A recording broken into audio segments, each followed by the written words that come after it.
So you wake up in the middle of the night with your heart racing. What could that be? Well, the first thing you want to do is differentiate between, is your heart rate really increasing or do you have palpitations? Because they can feel very similar. And so ideally, you'd want to check your pulse to see if your pulse rate is higher. Tachycardia is a medical name for high pulse rate, over 100 beats per minute. The normal beats per minute should be around 72, but it could be actually a lot lower if you're in shape, or it could be slightly higher. Or a palpitation is a little bit different. It's not necessarily a sustained high pulse rate. The heart is flipping or flopping or speeding up temporarily or slowing down temporarily. But I do have videos on palpitation, slightly different than this. I put a link down below. But we want to talk about if you're all of a sudden waking up in the middle of the night with a high pulse rate, what's going on? Let's take a look at all the potential causes of tachycardia. Well, alcohol will do it. Too much sugar will do it because sugar depletes potassium. Potassium is kind of like a governor or a regulator of your pulse rate. And so without potassium, you don't have the brakes in the car, so it's all accelerator. So the pulse rate will go up. In fact, I remember right before I got married, we were living in San Diego, and we were going around trying to find the best wedding cake. And so we were going to different places sampling wedding cakes. And then we ended up at an Italian restaurant and had pizza and pasta and wine. And right before their closing, I realized we were the last people left. And so the waiter said, would you like to sample some of these desserts before we toss them out? And of course, I don't want to waste any food, so we sampled everything. And so I was driving home that night with a tremendous amount of carbohydrates flowing through my bloodstream. And right when I went to bed, I noticed this large pounding in my ear. It's like boom, boom, boom, boom. My pulse rate was not only accelerated, but it was loud. What was happening in my blood was all this sugar was depleting the potassium that I had. And so there's nothing left to keep the pulse rate under control. So too much sugar will deplete potassium and your pulse rate will go up and you will not be able to sleep. Also, just having low potassium in general can increase the pulse rate. Low magnesium can increase the pulse rate. And if you are B1 deficient, which by the way is very, very common, your pulse rate will be a little bit too high. So you'd want to take some nutritional yeast to get that B1 and your pulse rate should come down.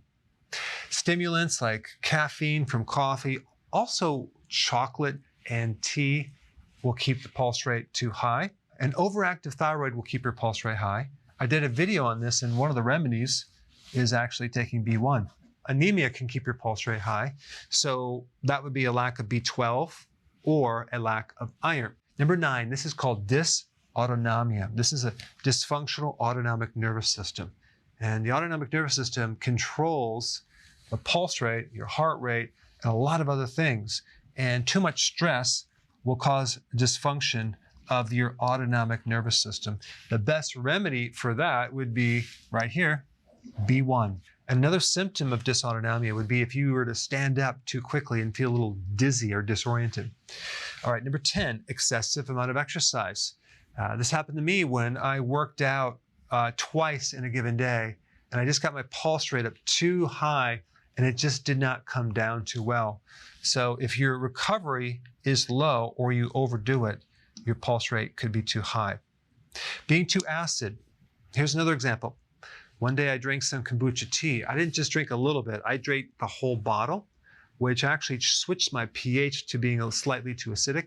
And my pulse rate was just way too high, and I couldn't sleep that night. So too much acid will increase your pulse rate, and it affects your breathing as well. All right, number 12, if your blood sugars are too high or too low, your pulse rate can go too high. And so if you have any of these, obviously it's pretty self-explanatory what you need to do. There are some other things you can do if you catch yourself in the middle of the night with your pulse rate high and you need to go back to sleep. This is what I would recommend. There's a simple breathing exercise where you just control your breathing in and out very slowly at a count of 4 to 5 seconds in and 4 to 5 seconds out. And so as you're controlling your breath slowly in and slowly out, that will actually start to affect your autonomic nervous system and your pulse rate should come down. So it's something that you can do to help you control the heart. All right, number 2, celery. Maybe you need to get out of bed and just consume some celery. Celery has all sorts of great, wonderful things, phytonutrients, certain types of minerals that are really calming to the nervous system, as well as the blood pressure. And I think the number 1 cause of a higher pulse rate, especially something that's waking you up out of bed, would be that your carbs are just too high. So you want to go low carb, and you want to go no sugar.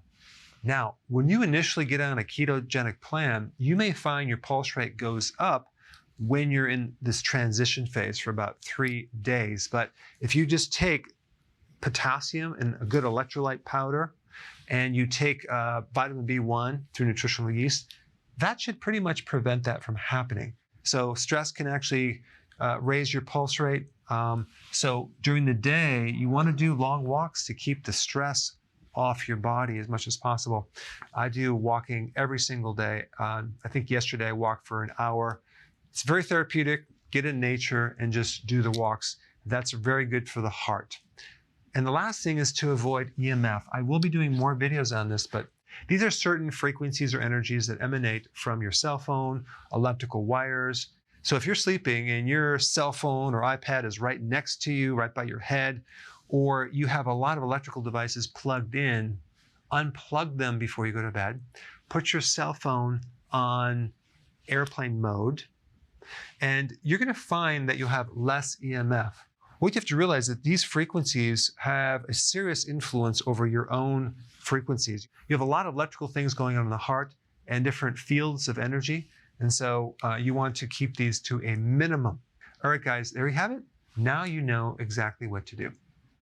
Before you go, if you have a question about a product, or you're new to keto and you want to know how to begin keto, or you're on keto and you need a debug because it's not going as smooth, I have a keto consultant standing by to help you. This is just for the people in the US. Hopefully in the future we'll be able to answer everyone's call, but I put the number down below so you can call and get some help.